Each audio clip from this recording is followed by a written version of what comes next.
At least 26 people now have lost their lives in the terror attack at Pahalgam.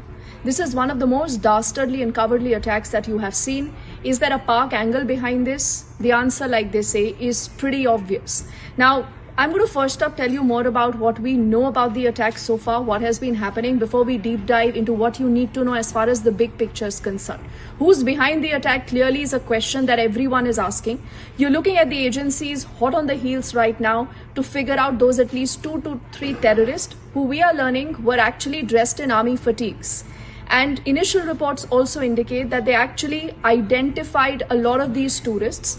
So these 26 people who've lost their lives, the reports say that most of them are civilians. Apparently, there are also reports saying that 2 could be foreign nationals. But like I said, it's a developing story and we will wait for more updates to come in. Even as we speak, you're looking at the Union Home Minister Amit Shah, who's en route. He's going to be meeting with all the top brass there, including the security paraphernalia. Also, a lot of these victims there, about 10 are said to be injured grievously. If you remember, and why we say from Pulwama to Pahalgam, because that is the journey of the rogue state called Pakistan. Pakistan that never mends its ways.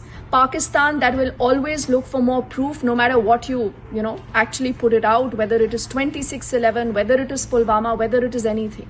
But the response of the government this time has been pretty direct. I want to tell you what the Prime Minister has tweeted, because the Prime Minister right now is in Saudi Arabia as we speak. Allow me to quote what he says. He says, "I strongly condemn the terror attack in Pahalgam, Jammu and Kashmir. Condolences to those who lost their loved ones." He says, "I pray that the injured recover at the earliest. All possible assistance is being provided to those affected." He says those behind this heinous attack will be brought to justice. They will not be spared. Then he says their evil agenda will never succeed. Our resolve to fight terrorism is unshakable and it will get even stronger. So you're looking at the Prime Minister, who's apprised of the situation. He had a conversation earlier with the Union Home Minister Amit Shah before he left for Jammu and Kashmir. But there are multiple questions, remember now, that will be raised. And this is importantly also the route that is used for the Amarnath Yatra. Has there been an intel failure? Could we have done much more?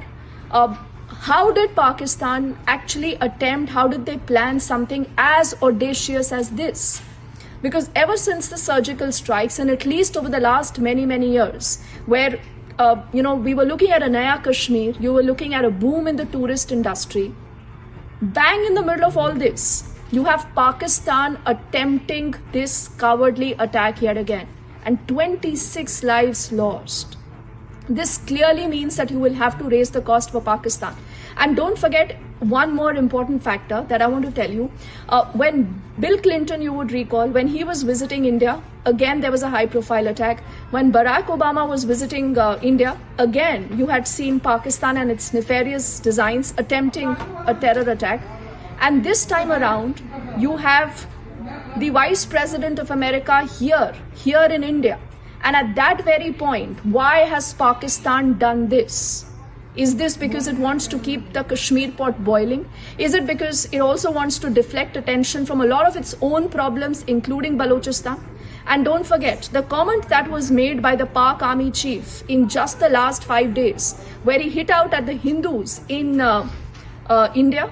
And he also, remember, said that Kashmir is a jugular vein. Kashmir hamara hai, hamara hi rahega is the rant that he literally had put out.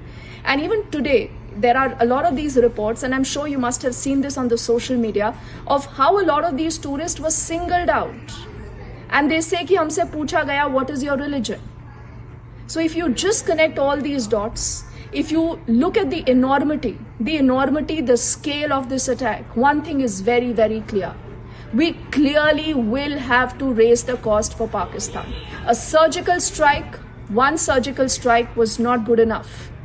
Pakistan clearly will have to pay the price for each of these lives. We'll continue to track that story for you here on NDTV.